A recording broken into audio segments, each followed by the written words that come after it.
Hey everybody, welcome back to the channel. Today we're going to be taking a look at some of the committee hearings that were held by the Public Accounts Committee this week.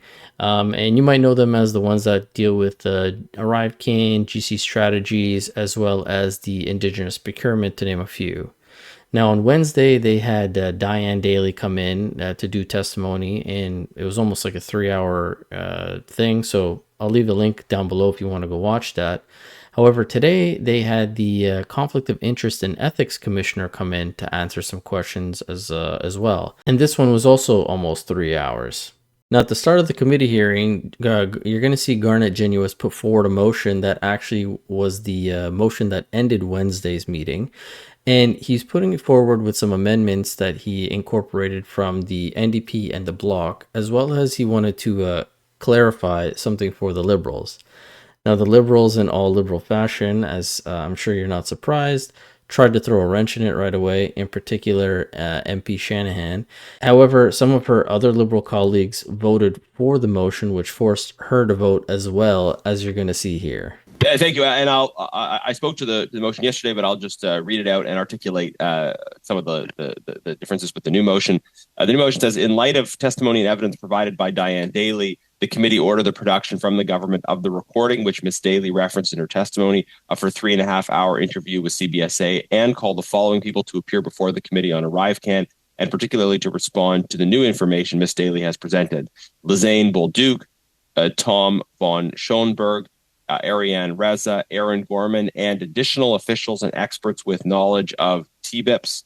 Further, that the committee write to Christian Firth and ask him to provide information and evidence supporting his claims at the bar of the House regarding Diane Daly, including the time, location, and names of other participants at the alleged meetings with her, and that he respond to the committee's request for information by Labor Day. So the changes that were made, I think one Liberal member had earlier raised concern about not being clear what recording was being referred to. I thought it was clear from the testimony, but I just added a little bit more information to clarify what recording we're seeking. Mr. Desjardins made the very good suggestion about having officials that can speak to TBIPs, and I think that's a good suggestion, so I've added that in. Ms. Sinclair Gagné had suggested that we not invite Christian Firth, and what I proposed instead is that we simply ask Mr. Firth to send us follow-up information evidence. So we would not be calling Mr. Firth. We would just be sending a request to him to respond in writing to the committee, responding to Ms. Daly's testimony, his comments on April 17th, and inviting him to provide some additional evidence to support his version of events. So I think, rather than having a flurry of amendments, people are welcome to propose amendments, of course, but I thought I would try to speed up the process a little bit by incorporating the feedback we received from various parties, and the principle of following up on Ms. Daly's really groundbreaking testimony yesterday to be able to more effectively assess her claims and put questions to others about that testimony, I think is clearly important. I got the sense that there was majority support for the principles of my motion, and hopefully with these modifications, we'll be able to get it done quickly and get back to speaking with the ethics commissioner. Thank you, Mr. Genuous. I have a speaking list already. Mr. Desjardins, yes, Michelle? Yeah, just a point of order. Yes. We're dealing with an entirely new motion, so can we suspend so we can look at this? Sure, I will. I'll speak to that. Yes. So I think we all heard Mr. Genuous kind of speak to his proposed new wording. And 5 minutes, 10 minutes. What are you thinking? Well, 10 is good. Tell you what. Let's start with 5, and if you nod, we'll make it 5 to 10 minutes. But I'll look to you if we seem to be coming to some agreement resolution. We'll come back. If there's obviously a deadlock, we'll have to deal with that as well. So I'll suspend for 5 to 10 minutes. Okay, thank you very much. Into order for the purposes of discussing this motion. Clerk, could you call a roll call, please? Oh, Ms. Chen.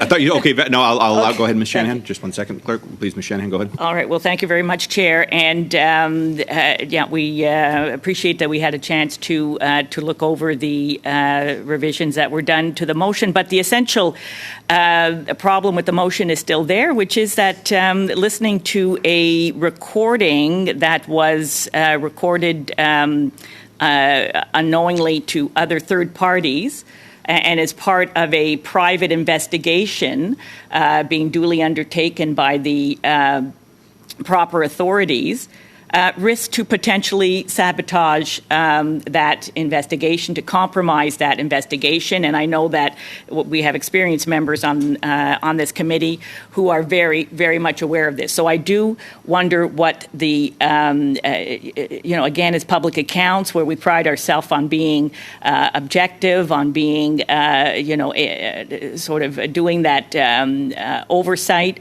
making sure that other people are doing their jobs. I do question why we are going after this, which I believe is a 3.5-hour recording, if I'm correct. And I'm also wondering, Chair, just how that recording will be shared with the committee, if it will be that we sit and listen to it for 3.5 hours, or that it's a transcript, or however it is. But I just wanted on the record that unfortunately, once again, we have members of Parliament seeking to duplicate and possibly compromise work that is being done by other duly authorized investigators. Thank you very much. Clerk, could you please call the vote on this? Ms. Bradford.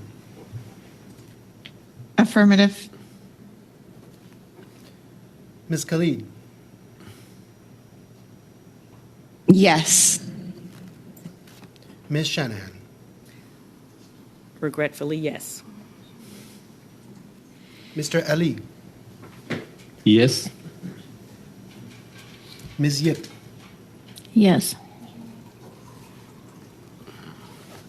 Mr. Brock. Yes. Mr. Barrett. Yes. Mr. Jennis. Yes. Madame Sinclair Desgagnés. Oui. Mr. Desjardins. I vote in favor. 8 yeas, nays off. Thank you all very much. Now, it was absolutely great to see John Williamson, the chair there, give that little smirk and a laugh when MP Shanahan said, regrettably, yes, during the vote. But a section that I cut out there was the NDP member, Blake Desjardins, and the Bloc member, Natalie Sinclair, both thanking Garnett for adding their suggestions to the motion, to the amendment. However, again, as you saw there, Shanahan had a problem with one, that there was a recording, and she said, I don't know, somebody was recorded unknowingly.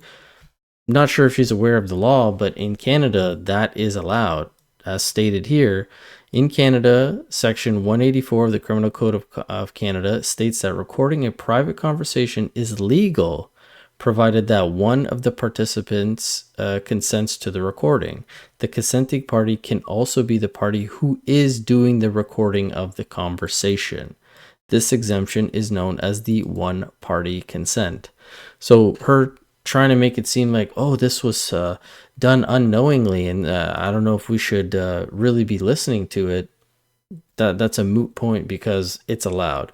Now, the other point that she put up was the length of the recording, saying, well, this is a 3.5-hour thing. Are we all going to listen to it? Are we going to read a transcript? Like, is that really something that you need to be bringing up? It's part of your job. If the investigation or if the motion goes forward and you're provided with new evidence, you should be looking at it. And after the motion gets passed, it goes back to Garnett, and he points this out to her about kind of how ridiculous this is, and reiterates that Diane Daly, during her testimony, said that she kept getting intimidated.